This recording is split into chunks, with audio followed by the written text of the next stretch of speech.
झूठी ममता कभी संतान को बांध सकती है क्या? जिस समाज का खून था, आज उसी समाज का हो गया। आज मेरा प्यार, मेरा भरोसा, मेरी ममता हार गई। मैं पगली अपना पूरा जीवन समाज के उस वर्ग की संतान पालने में गंवा दी, जहां पत्थरों की दुनिया बसती है।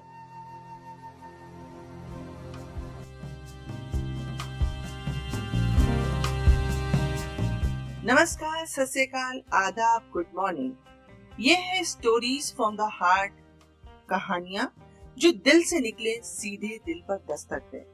चलिए मेरे साथ कहानी के उस सफर में जो सच्चाई से रूबरू कराती है, छुप छुप कर आंखों से आंसू बहाती है, जो कभी इश्क में चुन्नी का छोर मुंह में दबा लेती है, जो कहती कुछ और है पर हर किसी की जिंदगी से जुड़ जाती है। तो ऐसी कहानियों के लिए सुनिए मेरी लिखी कहानी, मेरी ही जुबानी, कहानी संख्या 21। और आज की कहानी का नाम है ममता।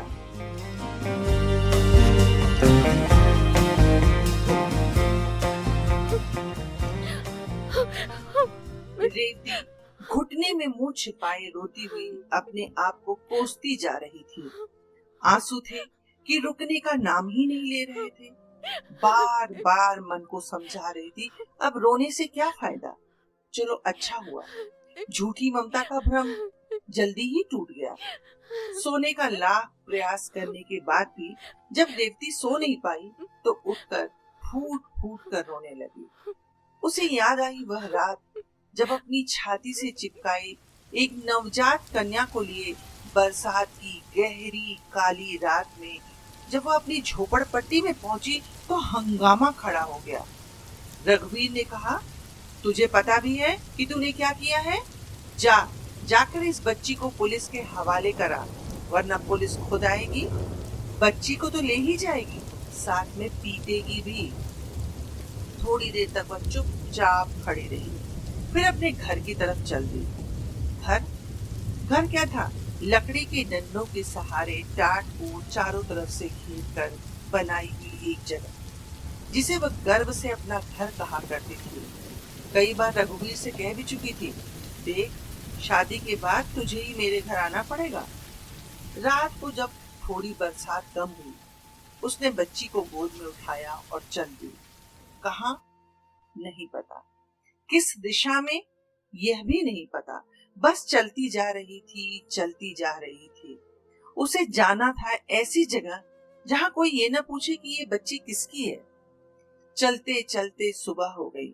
एक नल पर पानी पीने के लिए रुकी और वहीं सड़क के किनारे बैठ गई, जहां एक औरत स्टोव जलाकर चाय बनाने की तैयारी कर रही थी। इधर बच्ची भूख से बिलख रही थी। औरत ने कहा, बच्ची भूखी है, दूध काहे को नहीं पिला देती?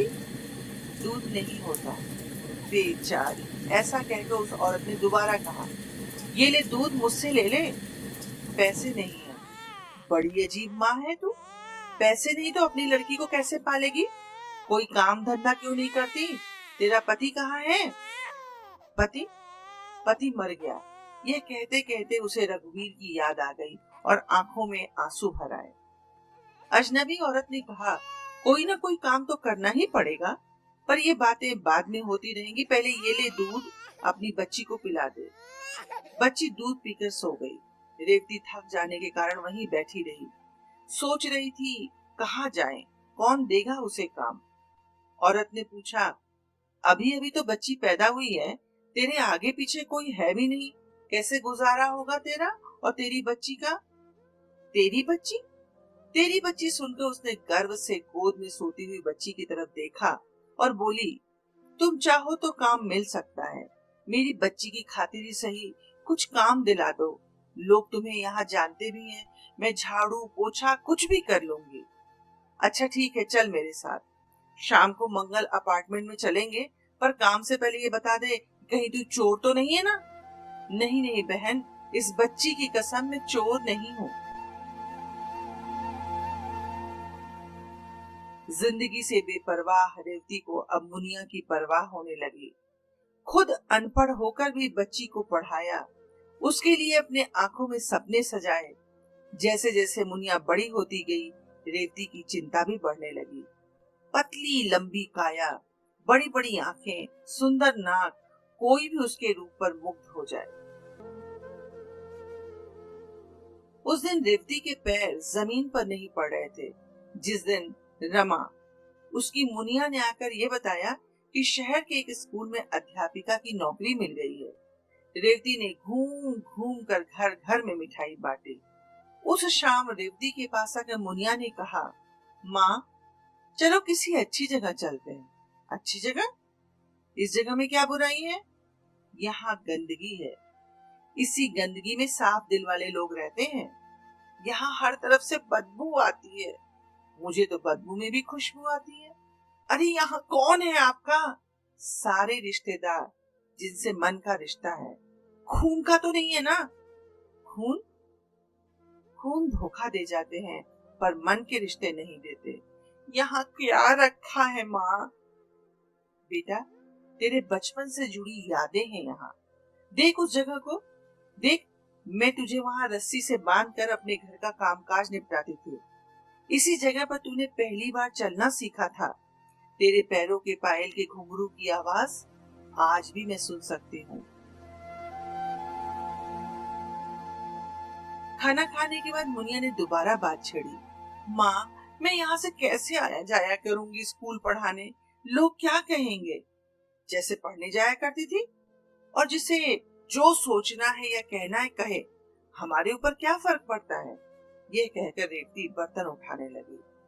फर्क पड़ता है माँ, हम कहाँ रहते हैं इससे मेरे ऊपर तो फर्क पड़ता है। यह कहते कहते मुनिया भी बर्तन उठाने लगी। रेवती ने उसके हाथ से बर्तन छीनते हुए कहा, कोई जरूरत नहीं यहाँ कोई काम करने की। रात में सोते समय मुनिया ने माँ के पास आकर एक बार फिर मनाने की कोशिश की। रेवती ने गुस्से में मुंह फेरते हुए कहा, मैंने तेरे पैरों में बेड़ियां तो नहीं डाली? जहां जाना है वहां चली जा, पर अब तू इस बारे में मुझसे कोई बात नहीं करेगी और न मैं कुछ सुनूंगी।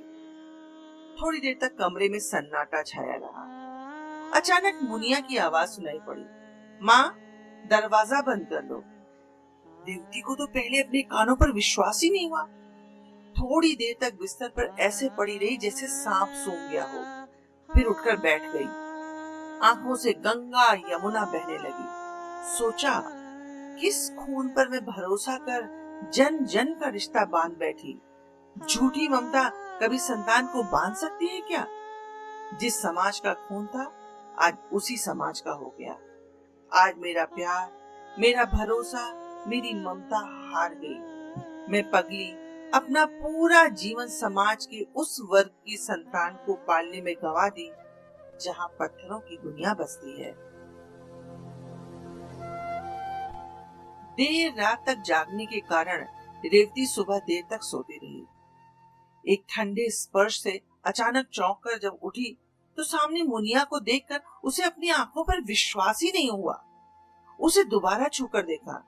मुनिया ने कहा, माँ, मैं मुनिया ही हूँ, तुम्हारी बेटी मुनिया। तुमसे अलग जाकर पूरी रात नहीं सो पाई। तुम्हारी टूटी चारपाई के कोने में पड़कर जो सो जाने का सुख है ना, वह पलंग पर कहाँ। एक रात की दूरी ने मुझे सालों की दूरी का एहसास दिला दिया। अब मैं यहीं रहूंगी। जब तक तुम नहीं चलोगी, मैं नहीं जाऊंगी। रेवती ने अपनी दोनों बाहें फैला दी। मुनिया उसमें समा गई। दोनों रोने लगी। तब तक रोती रही जब तक उस रात की दूरी धुल कर साफ नहीं हो गई। रेवती सोचने लगी, ममता झूठी या सच्ची नहीं होती। ममता सिर्फ ममता होती है, सिर्फ ममता। धन्यवाद।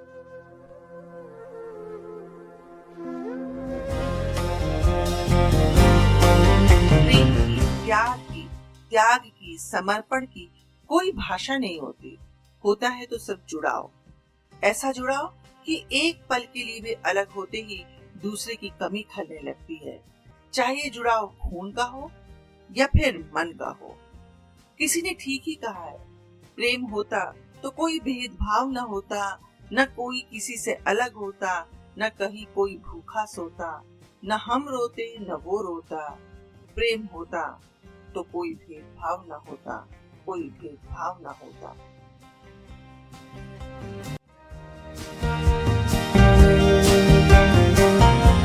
अगर आप सबको मेरी कहानी पसंद आई तो कृपया अपने मित्रों के साथ साझा कीजिए और मेल के द्वारा मुझे सूचित अवश्य कीजिए। मेरा मेल आईडी है shradha.pdy@gmail.com। एक पक्ष के पश्चात फिर मिलेंगे अपनी ही लिखी एक नई कहानी के साथ। तब तक आपकी प्रतिक्रिया की प्रतीक्षा रहेगी।